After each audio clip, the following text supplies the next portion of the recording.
রাসূলুল্লাহ সাল্লাল্লাহু আলাইহি ওয়াসাল্লাম বলেন, যে ব্যক্তি আমার 40টি হাদিস আমার উম্মতের কাছে পৌঁছাবে তার জন্য আমি কিয়ামতের দিন বিশেষভাবে সুপারিশ করব।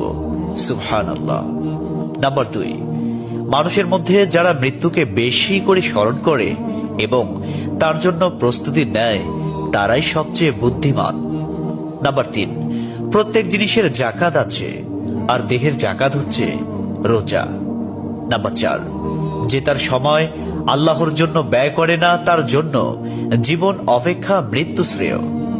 নাম্বার 5, যারা সব সময় ইস্তিগফার তথা ক্ষমা প্রার্থনা করে তাদের সাথে উঠা বসা করুন, কেননা তাদের হৃদয় সবচেয়ে কোমল হয়।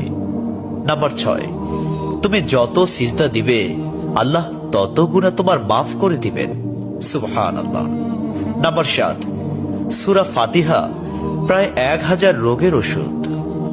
নাম্বার 8, হাতের তালুতে জ্বলন্ত আগুনের কয়লা রাখলে যেমন কষ্ট হবে তার চেয়ে বেশি কষ্ট হবে শেষ জামানায় ঈমান রাখতে। নাম্বার 9, রোজাদারদের জন্য প্রতিদিন জান্নাতকে সুসজ্জিত করা হয়। সুবহানাল্লাহ।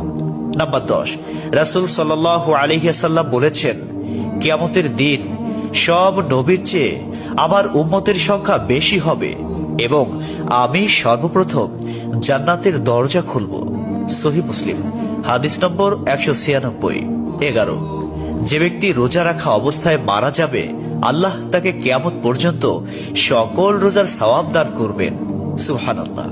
নাম্বার 12, যে ব্যক্তি ফজরের নামাজ আদায় করল সে আল্লাহর হিফাজতে চলে গেল। নাম্বার 13, রাসূলুল্লাহ সাল্লাল্লাহু আলাইহি ওয়াসাল্লাম বলেছেন, রোজা ও কোরআন কিয়ামতের দিন মানুষের জন্য সুপারিশ করবে। মুসনাদে আহমদ, হাদিস নম্বর 6626। 14, নবীজি বলেছেন, রোজাদারদের জন্য সবচেয়ে বড় খুশির সংবাদ হলো হাসরের মাঠে আল্লাহ সবার আগে রোজাদারদের সাথে সাক্ষাৎ করবেন। সুবহানাল্লাহি ওয়া বিহামদিহি।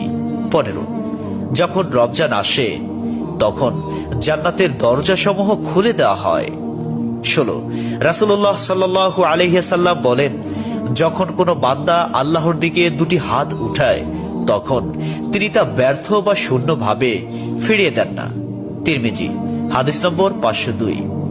17, হযরত মুহাম্মদ সাল্লাল্লাহু আলাইহি ওয়াসাল্লাম বলেছেন, একটি খেজুরের অর্ধেক হলেও দান করে জাহান্নামের শাস্তি হতে নিজেকে হেফাজত করো। সহিহ বুখারী, হাদিস নম্বর 6023। প্রিয় ভাইরা, নাম্বার 18, যদি ভালো হতে চাও তবে